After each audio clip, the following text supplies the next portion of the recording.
Assalamualaikum warahmatullahi wabarakatuh.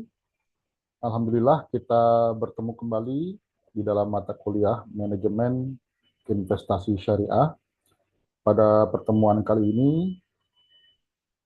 akan disampaikan berupa video pembelajaran, yaitu pertemuan di hari Sabtu tanggal 10 Mei dan nanti juga demikian Sabtu pekan depan ya, hari Sabtu tanggal 17 Mei. Untuk pertemuan kali ini yang akan kita bahas adalah materi tentang investasi dan mengenal indeks saham secara umum. Kita akan mulai sharing screen-nya. Sebelumnya saya akan off cam dulu.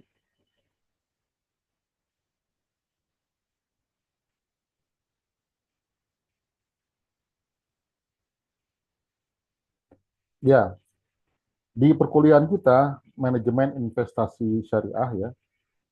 Sebelumnya telah kita bahas tentang praktik kita menggunakan regresi linier sederhana ya untuk mendeteksi ataupun memprediksi data indeks saham di mana kita mencari hubungan antara indeks saham JII terhadap indeks saham IHSG, yaitu Jakarta Islamic Index terhadap indeks harga saham gabungan. Kita mencari hubungannya sehingga kita bisa prediksi ke depan. Di antaranya kita bisa prediksi kemarin itu ya, bagaimana kita bisa mengetahui tren dalam jangka panjang. Semakin kita memiliki data yang lengkap dan panjang, maka kita akan mengetahui bagaimana tren indeks saham tersebut, apakah meningkat ya atau menurun atau stabil. Nah, contoh ini ya, yang JI kemarin, ya, ini dari tahun 2014 ya, sampai tahun 2016, secara umum dia meningkat untuk tren Jakarta Islamic Index. Begitu juga untuk tren indeks harga saham gabungan dari tahun 2014 sampai dengan tahun 2016, trennya dia meningkat. Maka bisa kita ketahui bahwa pola dari JII dibandingkan dengan pola dari IHSG itu hampir mirip ya, hampir mirip. Ya. Sehingga kelihatan di sini koefisien dari X-nya bernilai positif ya untuk JII, begitu juga koefisien X-nya untuk IHSG juga bernilai positif ya. Artinya dalam jangka waktu panjang ya hubungannya positif ya, artinya meningkat ya. Walaupun dia fluktuatif setiap saatnya. Nah, maka jika dicari hubungan antara JI dengan IHSG, ya, maka kelihatan bahwa ada kemiripan antara Jakarta Islamic Index dengan indeks harga saham gabungan. Ya. Padahal kalau JI itu isinya adalah saham-saham syariah saja. Sedangkan kalau di indeks harga saham gabungan itu campuran ya. Ada yang syariah, ada yang tidak syariah. Ya. Tapi ternyata polanya itu hampir mirip, ya, sehingga antara JI dengan indeks harga saham gabungan itu hubungannya positif, ya. Jadi ketika dicari hubungannya juga ternyata positif. Artinya ketika JI meningkat, IHSG juga meningkat. Sebaliknya ketika JI turun, IHSG juga turun. Ya. Nah nanti Bapak dan Ibu, cara kita menganalisis menggunakan regresi linear sederhana ini nanti akan menjadi bahan Bapak Ibu untuk mengerjakan ujian tengah semester. Ya. Ini nanti Bapak Ibu akan diberikan data, ya bisa data JI, IHSG, LQ45 ya. Nanti diminta untuk mencari hubungannya. Ada yang JI terhadap IHSG, ada yang JI terhadap LQ45. Dan nanti masing-masing Bapak Ibu mendapatkan data yang berbeda-beda. Sehingga nanti walaupun Bapak Ibu boleh saling berdiskusi, tapi tetap nanti dikerjakannya masing-masing. Jadi file Excel yang Bapak Ibu kerjakan untuk mengolah datanya itu harus masing-masing. Dan nanti dikumpulkan saat ujian tengah semester. Nanti lengkap ya, termasuk analisisnya seperti ini. Ya, ini contoh analisisnya. Ya. Nah, Bapak Ibu sudah dicontohkan pekan lalu. Ya. Bahkan sudah saya minta untuk screenshot ya, sehingga Diharapkan Bapak Ibu paham, ya. Dan kalau ada yang belum paham, silakan belajar kepada yang sudah paham, ya. Baik, itu adalah tinjauan kemarin ya, kita perkuliahan yang pekan yang lalu, ya.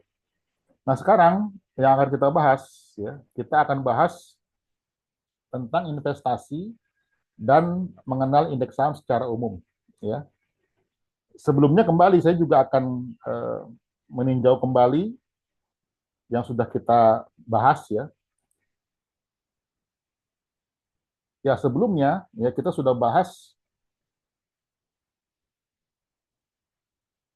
bagaimana kita mengenal apa itu pasar modal, ya. Ini sudah saya kirimkan ya modulnya, ya, buku 3 pasar modal. Di dalamnya ada eh, di dalamnya dari mulai sejarah pasar modal, ya.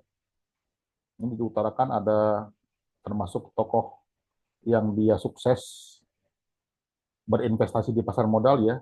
Ini ada Warren Buffett, ya, ini Warren Buffett, ya.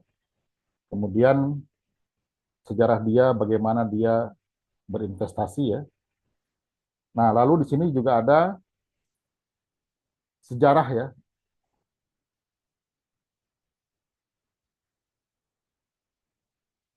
Nah, ini ya. Jadi sejarah pasar modal di berbagai negara, ya, dan di Indonesia. Kemudian juga mengenal para pelaku pasar modal di Indonesia. Kemudian memahami berbagai teori, praktik, transaksi di pasar modal, ya. Nah, nanti silakan Bapak Ibu untuk membaca lebih lanjut sendiri, ya. Ini sudah pernah saya berikan modulnya, ya. Sejarahnya, kemudian berbagai produk-produk pasar modal secara umum, ya. Termasuk perkembangan-perkembangan dan juga bagaimana hal-hal pentingnya di dalam pasar modal. Jadi ini pasar modal secara umum, ya.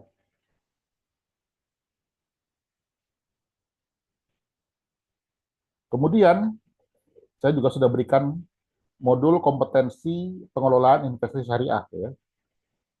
Nah, kalau ini jadi di dalam pasar modal itu, ya, seiring dengan perkembangannya, ya, di mana kemudian syariah itu berkembang kembali, maka syariah juga turut mewarnai pasar modal, di mana pasar modal tersebut praktiknya ataupun operasionalnya itu sudah di screening, ya, difilter sehingga praktiknya operasionalnya sudah sesuai syariah, ya. Maka di dalamnya entah itu emitennya atau perusahaannya termasuk juga produk-produknya itu sudah syariah, ya. Ada batasan-batasan syariahnya. Kalau Bapak Ibu ingin mengetahui bagaimana screening syariahnya bisa dibuka di situs IDX, ya, produk syariah. Nah, di sini juga ada, ya. Ini dari mulai produk pasar modal syariah, ya. Kemudian di sini ada aspek pasar modal syariahnya dan ada aspek hukumnya, ya, kesyariahannya, ya. Untuk aspek pasar modal syariahnya ada produk pasar modal syariah, kemudian bagaimana prosesnya, ya, dari produk pasar modal syariah tersebut, ya, termasuk juga pihak-pihak yang berperan di dalam pasar modal syariah, ya. Di sini ada manajer investasi, ada ahli syariah pasar modal, ya. Kemudian aspek kesyariahannya ada dasar hukum dari kesyariahan pasar modal, ya. Ada hakikat fikih muamalah, ya. Ada prinsip-prinsip dasar fikih muamalah dalam bisnis syariah, ada akad-akad syariah, ya. Yang nanti ini semua diberlakukan di pasar modal syariah, ya. Yang produknya ada reksadana syariah, ada saham syariah, ada sukuk, ya. Dan juga bagaimana para ahli syariah pasar modal itu memahami hukum-hukum tersebut, ya. Silakan lebih lanjut Bapak Ibu bisa pelajari di modul kompetensi, ya, dari pengelolaan investasi syariah ini. Nah, sekarang kita akan masuk ke investasi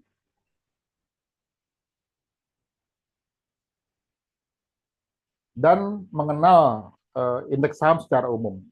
Sebelumnya kita pahami dulu ya, bahwa ini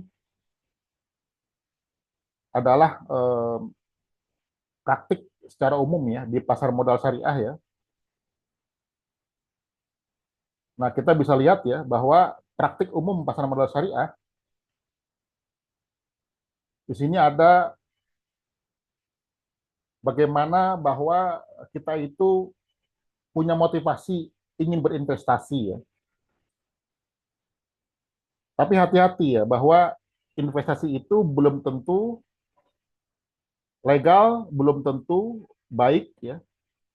Hati-hati ya dalam kita memilih investasi.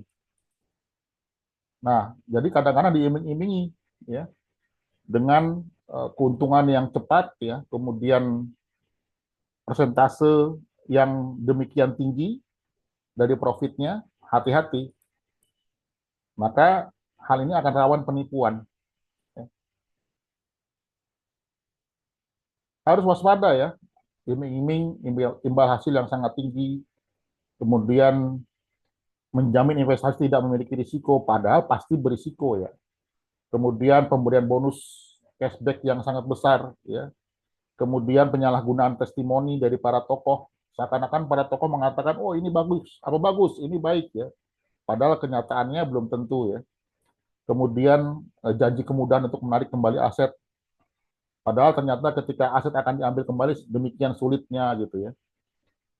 Kemudian ada lagi jaminan pembelian kembali tanpa pengurangan nilai ya, buyback. Padahal biasanya buyback itu pasti nilainya akan lebih rendah ya. Contoh misalnya kalau Bapak Ibu membeli emas ya, ketika Bapak Ibu beli ya, emas, kemudian saat itu juga dijual kembali, itu harga ketika Bapak Ibu menjual kembali itu akan lebih rendah. Karena bagaimanapun eh, lembaga yang menjual kemudian membeli kembali emas dari konsumen, ya dia akan punya harga jual dan harga beli. Pasti demikian. Ya. Ketika dia menjual, harganya akan lebih tinggi, ya si lembaga itu. Lalu ketika lembaga itu membeli kembali dari konsumen, harganya akan lebih rendah. Nah itu ya. Jadi pasti yang namanya buyback itu nilainya akan lebih rendah, ya hati-hati. Ya kemudian di sini juga dari pengalaman-pengalaman yang sudah ada ya, ternyata memang dalam kita berinvestasi itu akan ada return, ya, akan ada pendapatan, ya. Ada yang secara operasional relatif aman, ada yang berisiko, ya. Yang relatif aman itu biasanya return-nya lebih rendah persentasenya, ya. Tapi kalau yang relatif tidak aman, ya, atau berisiko, itu biasanya return-nya punya persentase yang tinggi. Ya, makanya hati-hati. Ya. Contoh di sini ya, ini produk perbankan. Giro paling setahun 1% return-nya. Ya, tabungan paling 1-3% return-nya per tahun itu ya. Deposito paling 4-8% per tahun. Ya. Lalu kemudian dibandingkan dengan produk pasar modal, sukuk atau obligasi syariah itu bisa 9,5% per tahun. Reksadana bisa 10-16% setahun. Saham itu bahkan bisa sampai 14 hingga 20% per tahun. Tapi ingat, risikonya lebih besar. Jadi risiko di produk pasar modal itu akan lebih besar dibandingkan risiko di produk perbankan. Ya. Nah berikutnya ini diperlihatkan ya bagaimana operasional ya dari pasar modal ya. Jadi pasar modal itu berbeda dengan pasar tradisional ya. Kalau pasar tradisional itu kan langsung ya ketemu antara pembeli dengan penjual, barangnya juga ada di situ. Ya. Tapi kalau pasar modal antara pembeli dengan penjual tidak bertemu. Ya. Kemudian juga barang yang diperjualbelikan itu juga bisa digital, ya, bisa berupa modal atau saham yang memang bisa ditransaksikan secara digital ya. Jadi tidak tidak kelihatan barangnya. Nah, ini ada bagan umum dari pasar modal ya. Di dalamnya ada konvensional dan ada yang syariah ya. Ini ruang lingkupnya. Nah, kemudian di sini ada struktur pasar modal ya. Ada eh, ini ada regulator di sini ya. Regulator, ada pelaku pasarnya, dan adalah infrastruktur lainnya ya. Nah, lihat regulator, Self Regulatory Organization SRO ya. Ini ada Bursa Efek, ada Kustodian Sentral Efek Indonesia, ada clearing penjaminan. Ya. Ini semua adalah regulator. Lalu ada pelakunya ya, ada perusahaan efek. Ya.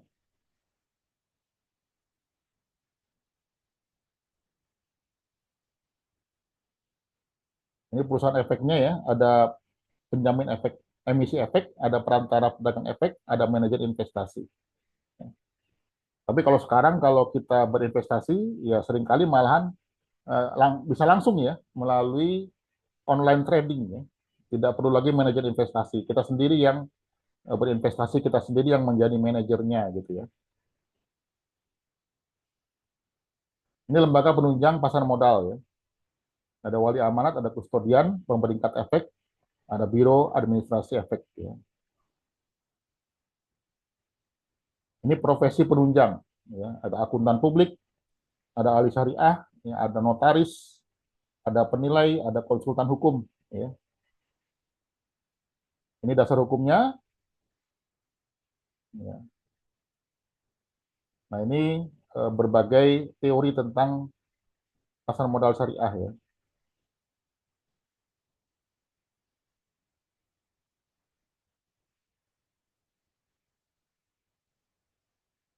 Ini dia sistem online trading. Jadi kita jika ingin berinvestasi secara online ya, itu sudah sangat mudah sekarang ya. Berbagai perusahaan sekuritas itu sudah ada dan sudah menyiapkan aplikasi untuk kita berinvestasi secara syariah.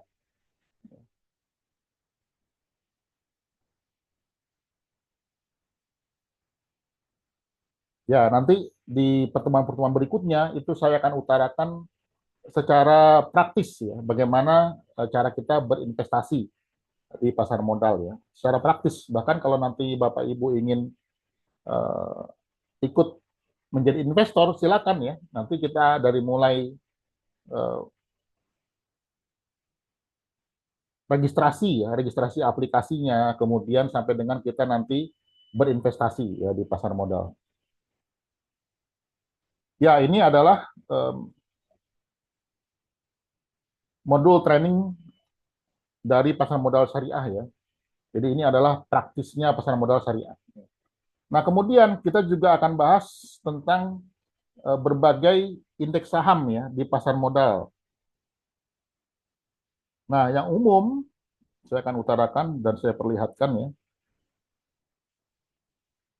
Untuk perkuliahan kita akan batasi dulu ya, setidaknya pada indeks saham yang utama ya, yaitu pertama ini ya, indeks harga saham gabungan, ya IHSG. Ya. Nah, ini contoh bagaimana fluktuasi IHSG ya. Secara umum dia meningkat, ya, meningkat. Kemudian,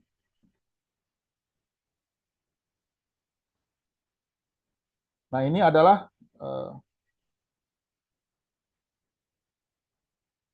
ini IDX 80 yang kita cari yang utama juga ya, yaitu ini LQ45. Ini adalah 45 emiten di pasar modal yang paling liquid ya, 45 tertinggi yang paling liquid. Nah, perhatikan ya, di IHSG, ini IHSG ya, dan di LQ45 ya, itu tidak mengenal syariah atau tidak syariah. Ya. Jadi perusahaannya campur. Di sini ada yang syariah, ada yang tidak syariah. Ya, misalnya di LQ45 itu kebanyakan perbankan konvensional itu ada di sini. Ya, ada Bank Mandiri, ada Bank BRI, ada Bank BNI, ya, ada BCA, ya. Itu tidak syariah semua ya. Tapi juga ada yang syariahnya, seperti ada Antam, ya, ada Adaro, ada Telkom, ya. Itu yang syariah ya, emiten-emiten yang syariah. Nah, tadi sudah IHSG, kemudian LQ45. Lihat LQ45 juga sebenarnya secara umum dia meningkat juga, ya. Walaupun ada sempat dia mengalami sentimen negatif ya, tapi secara umum dia meningkat juga. Ya. Ini LQ45, 45 emiten saham yang paling liquid. Ya. Nah, kita langsung lompat ke yang syariah, ya, yang syariah. Nah, ini dia. Jadi Indonesia Syariah Stock Index atau indeks saham syariah Indonesia. Ya. Ini yang saham syariah. Di sini semua emiten yang syariah terkumpul ya. Screeningnya atau filterisasinya yaitu dia harus operasionalnya harus tidak boleh yang haram ya, harus syariah. Ya. Kemudian ada syarat nilai hutangnya ya itu tidak boleh lebih 45% ya. Jadi di atas 45% yang berasal dari bank konvensional atau mengandung riba. Jadi dia paling maksimal hanya boleh 45%. Jadi 45% ke bawah hutangnya yang boleh riba. Ya. Kemudian nanti dari sisi profitnya ya itu hanya boleh sampai 10% ya yang profitnya itu mengandung riba. Tidak boleh di atas itu. Ya, ini sebenarnya adalah eh, ya bagaimana kita berusaha agar nilai-nilai syariah bisa masuk ke dalam pasar modal ya. Jadi sebenarnya belum sepenuhnya syariah. Tapi kita berjuang ya berusaha agar nanti akan diperjuangkan untuk persentase yang haramnya terus dikurangi sampai hilang sama sekali. Ya. Ini indeks saham syariah Indonesia. Nah, kemudian juga ini yang kita bahas sekarang nih ya, yang kita bahas di regresi linier sederhana. Jakarta Islamic Index, ada yang JI 70, ada yang JI saja. Ya. Kalau JI 70 dia 70 emiten, kalau yang Jakarta Islamic Index saja ini yang 30 emiten. Syariah yang paling liquid. Ya. Nah, kemarin pekan lalu ini sudah kita bandingkan nih antara JI dengan IHSG. Ya. Ternyata dia punya korelasi yang sangat kuat, ya, positif sangat kuat. Bahkan persentase pengaruh JI terhadap IHSG itu sebesar 94,70%, ya, sangat besar tuh ya, pengaruh JI terhadap IHSG. Nah, ini contoh dari statistik ya, indeks saham ya. Statistiknya IDX yaitu Bursa Efek Indonesia ya. Ini contoh statistik di kuartal pertama tahun 2015 atau triwulan pertama 2015. Nah, di sini laporan statistik kita bisa melihat bagaimana situasi keseharian dari fluktuasi nilai saham ya. Ya. Ini Jakarta Composite Index ya. Nah, ini grafiknya ada, angkanya juga ada nih angkanya ya. Nah, ini contoh ya, angkanya ya. Misalnya di Jakarta Composite Index atau indeks harga saham gabungan ini kuartal pertama 2015, artinya bulan Januari, Februari, Maret ya. Ini coba saya perbesar biar kelihatan. Nah, ya. Ini Januari, Februari, Maret ya. Ini IHSG. Ini hariannya ada sesuai dengan waktu operasional dari Bursa Efek Indonesia ya. Lalu saat penutupan tiap bulannya ada ya. Ini penutupan bulan Januari, penutupan bulan Februari, penutupan bulan Maret. Nah, inilah data yang dipakai ya. Nah, contoh nih kalau kita lihat ya. Ini kan IHSG. Ini kalau kita coba bandingkan ya, bahwa memang data kita data yang real ya. Ini coba bandingkan. Nah ya, ini Januari, Februari, Maret tahun 2015. Yang IHSG, berarti yang ini ya. Nah ini ya, 5289. Nah ini ya, 5289. Kemudian bawahnya 5450. Ini Februari, 5450. Kemudian 5518 ini, 5518 bulan Maret. Jadi memang data yang kemarin Bapak Ibu kerjakan ya, ini juga data apa sudah saya kirim datanya ya ke Olu ya. Kemudian kemarin pekan lalu kita kerjakan ya. Ini data yang real ya. Data dari sumber data di Bursa Efek Indonesia, yaitu statistik Indonesia Stock Exchange ya. Nah, kemudian kita juga akan bahas bahwa investasi itu ada dua macam ya. Ada investasi yang aktif dan ada investasi yang pasif. Ini modulnya sudah saya berikan juga di Olu, silakan Bapak Ibu baca ya. Intinya bahwa untuk investasi yang aktif itu tiap hari kita mengamati pasar modal tuh. Itu yang aktif ya. Setiap hari karena memang untuk yang investor aktif dia mengejar profit setiap harinya. Maka tiap hari dia mengamati. Sedangkan investor yang pasif dia lebih menunggu untuk jangka waktu yang lebih panjang. Dia tidak mengejar profit harian, tapi dia mengejar lebih ke arah penerimaan dividen dari emitennya. Ya. Nah, maka ada kurang lebihnya dari investor aktif dan kurang lebih dari investor pasif. Ya. Nah, silakan dibaca ya. Jadi ada positif negatifnya ya. Bagaimana kalau investor aktif, memang dia bisa cepat mendapatkan profit ya. Tapi hati-hati, risikonya juga besar. Ya. Sedangkan yang pasif, dia lebih lambat mendapatkan profit, tapi risikonya lebih rendah. Ya. Dia lebih bersifat menunggu, karena memang secara umum, ya, apabila emiten itu berjalan atau beroperasi secara sehat, dia akan selalu memberikan keuntungan. Jadi para investor pasif, dia selalu yakin bahwa dalam jangka panjang, ya, investasi akan menguntungkan. Nanti silakan dibaca ini ya, bagaimana secara detail ya, investor aktif dan investor pasif. Ya demikian pengantar untuk perkuliahan kita di hari Sabtu 10 Mei ini ya. Jadi tentang investasi dan mengenal indeks saham secara umum ya. Nanti di video pembelajaran berikutnya ya kita akan masuk kepada kisi-kisi UTS ya, kisi-kisi UTS ya. Sudah dikirim juga data UTS untuk masing-masing Bapak Ibu ya. Nanti tinggal dikerjakan. Ya, saya akan sampaikan di video pembelajaran berikutnya. Demikian untuk video pembelajaran kali ini. Silakan dibaca lebih detail Bapak Ibu ya, sebagai wawasan dan juga sebagai pengetahuan kita dalam mata kuliah manajemen investasi syariah ini. Demikian saya tutup. Assalamualaikum warahmatullahi wabarakatuh.